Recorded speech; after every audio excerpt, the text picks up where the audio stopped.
రాజకీయాలంటే ఇలాగే ఉంటాయి. తండ్రి కూతుళ్ళు అన్నదమ్ముళ్ళైనా గాని రాజకీయాల్లోకి వచ్చేసరికి మొత్తం పరిస్థితి మారిపోతుంది. దేశవ్యాప్తంగా సార్వత్రిక ఎన్నికల వేళ తండ్రి కొడుకులు అన్నదమ్ములు ఇలా బంధువులే వేరువేరు పార్టీల నుండి పోటీకి సిద్ధమవుతున్నారు. ఈ క్రమంలో ఆంధ్రప్రదేశ్ లో కూడా ఒక నియోజకవర్గం ఆసక్తికరంగా మారింది. అరకు పార్లమెంటు నియోజకవర్గం నుంచి తండ్రి కూతుళ్లు ఎన్నికల రణరంగంలోకి దిగుతున్నారు. వైరిచర్ల కుటుంబం నుంచి తండ్రి కూతుళ్లు అరకు పార్లమెంట్ నుండి పోటీకి సిద్ధమయ్యారు. వీరిద్దరూ టీడీపీ కాంగ్రెస్ తరపున పోటీ చేస్తున్నారు. ఉత్తరాంధ్రలో సీనియర్ కాంగ్రెస్ నేత వైరిచర్ల కిషోర్ చంద్రదేవ్ 5 సార్లు లోక్సభకు ఎన్నికయ్యారు.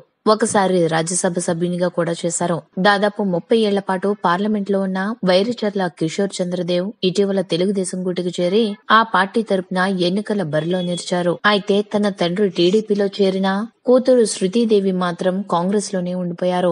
ఆమెకి ఈసారి కాంగ్రెస్ టికెట్ దక్కింది. 1977లో మొదటిసారి ఎంపీగా ఎన్నికైన వైరిచర్ల కిషోర్ చంద్రదేవ్ది కొండదొర సామాజిక వర్గం.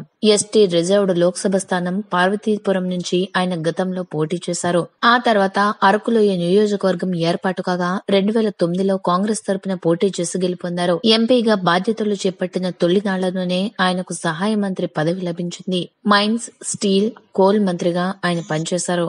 ఆ తర్వాత 2011-14 మధ్య రాజ్యసభ సభ్యునిగా ఉన్న ఆయన అప్పుడు కేంద్ర గిరిజన సంక్షేమ, పంచాయతీరాజ్ శాఖల మంత్రిగా బాధ్యతలు నిర్వహించారు. ముక్కుసూటి మనిషిగా పేరున్న కిషోర్ చంద్రదేవ్ సొంత పార్టీ నేతలతో విభేదించిన సందర్భాలు అనేకం. ఇక ఈ నియోజకవర్గం నుంచి గొట్టేటి మాధవిని వైఎస్ఆర్ కాంగ్రెస్ అభ్యర్థిగా ప్రకటించారు. ఈ వీడియో కనుక మీకు నచ్చినట్లయితే లైక్ చేయండి, మీ ఫ్రెండ్స్ కి షేర్ చేయండి. ఇలాంటి మరిన్ని ఇంట్రెస్టింగ్ వీడియోస్ కోసం మా ఛానల్ ని సబ్స్క్రైబ్ చేసుకోండి.